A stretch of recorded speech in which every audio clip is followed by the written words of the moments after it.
الحمد لله نحمده ونستعينه ونستغفره ونؤمن به ونتوكل عليه ونعوذ بالله من شرور انفسنا ومن سيئات اعمالنا. من يهده الله فلا مضل له ومن يضلل فلا هادي له، ونشهد ان لا اله الا الله وحده لا شريك له، ونشهد ان سيدنا ومولانا محمدا عبده ورسوله. أما بعد، فقد قال الله تبارك وتعالى في كلام المجيد وفرقانه الحميد: أعوذ بالله من الشيطان الرجيم، بسم الله الرحمن الرحيم. تبارك الذي بيده الملك وهو على كل شيء قدير، الذي خلق الموت والحياة ليبلوكم أيكم أحسن عملا، وهو العزيز الغفور. بارك الله لنا ولكم في القرآن العظيم، ونفعنا وإياكم بالآيات والذكر الحكيم. إنه تعالى جواد كريم ملك بر ورب رؤوف رحيم.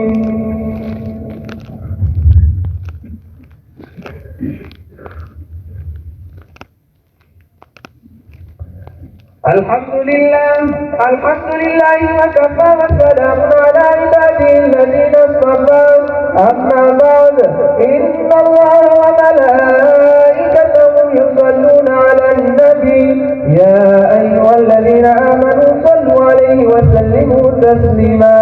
اللهم صل وسلم على سيدنا محمد بعدد من صلى وصام، وصل وسلم على سيدنا محمد بعدد من قعد وقام، وصل وسلم على جميع الأنبياء والمرسلين وعلى كل ملائكة المقربين وعلى عباد الله الصالحين.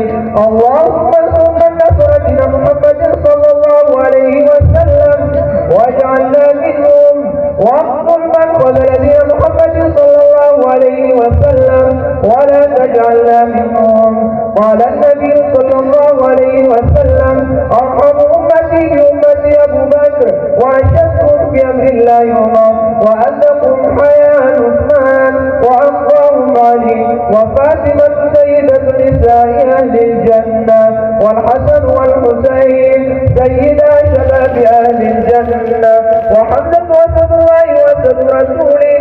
اللهم اغفر للعباس وولده مغفرة ظاهرة وباطنة لا تغادر ذنبا، رضوان الله تعالى عليهم أجمعين. الله في أصحابي لا تتخذهم غرضا من بعدي، فمن أحبهم فبحبي أحبهم، ومن أبغضهم فببغضي أبغضهم.